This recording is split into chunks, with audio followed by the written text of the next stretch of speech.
2 মাসের নিষেধাজ্ঞা শেষে বৃহস্পতিবার মধ্যরাত থেকে দেশের বিভিন্ন নদীতে শুরু হচ্ছে মাছ ধরা।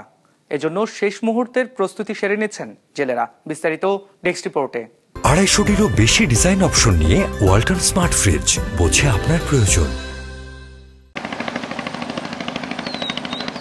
ইলিশ উৎপাদন বৃদ্ধির জন্য ভোলার চর ভেদুরিয়া থেকে পটুয়াখালীর চর রুস্তম পর্যন্ত তেঁতুলিয়া নদীর 100 কিলোমিটার অংশ সহ দেশের 5টি নদীতে 1 মার্চ থেকে 30 এপ্রিল পর্যন্ত 2 মাস মাছ ধরার নিষেধাজ্ঞা জারি করে মৎস্য অধিদপ্তর, যা শেষ হচ্ছে আজ। পটুয়াখালীর প্রায় 20,000 জেলে তেঁতুলিয়া নদীতে মাছ ধরার প্রস্তুতি নিয়েছেন। গত কয়েকদিন জাল নৌকা মেরামতে ব্যস্ত সময় পার করছেন তারা। পুরান জাল আছে ঠিক করতেছি, নতুন জাল কিছু লইছি, অবরোধ 2 মাসের শেষে বেরিয়ে পারবাম। যদি আমরা নদীতে মাছ আনা খাই, আল্লাহ কাম কামাই দেয়, তাহলে আমরা দেনা ফেনা দিয়ে কাটতে উঠতে পারবো। তবে জেলেদের অভিযোগ, কিছু অসাধু ব্যক্তি নিষেধাজ্ঞা অমান্য করে মাছ ধরেছে। এছাড়া নিষেধাজ্ঞার সময় সরকারি বরাদ্দের চাল প্রকৃত জেলেরা পাননি বলেও অভিযোগ। এই আমরা তো বইয়ে খাই, কিন্তু এরা তো চুরি চামারি করে ধরে, তো আমারও ক্ষতি হয়। 50 কেজি করে চাল পাইছি, আর চাল আমরা পাই না, তাহলে 2 মাস খালি চালের উপরে তো নির্ভর করা যায় না ভাই। যেটা প্রাপ্য জেলেদের, এটা যেন সম্পূর্ণভাবে জেলেরা পায়। মাছ ধরে বিগত দিনগুলোর ক্ষতি পুষিয়ে উঠতে পারবে জেলেরা, বলছেন জেলা মৎস্য কর্মকর্তা।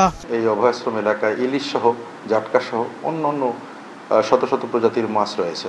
তো আমাদের এই অবরোধ শেষ হওয়ার পরে বা অভয়াশ্রম শেষ হওয়ার পরে জেলেরা যখন নদীতে যাবে, অবশ্যই তারা বেশি বেশি পরিমাণে ইলিশ সহ অন্যান্য প্রজাতির মাছও পাবে এবং তাদের আর্থিক উন্নয়ন ঘটবে।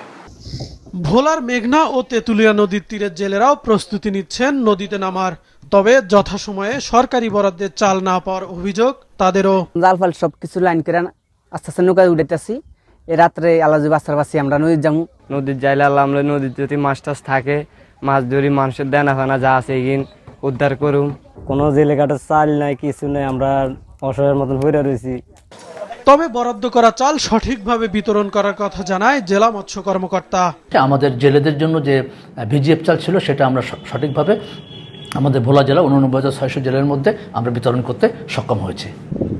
ভোলায় চলতি অর্থ বছরে ইলিশ উৎপাদন লক্ষ্যমাত্রা নির্ধারণ করা হয়েছে 1,85,000 টন।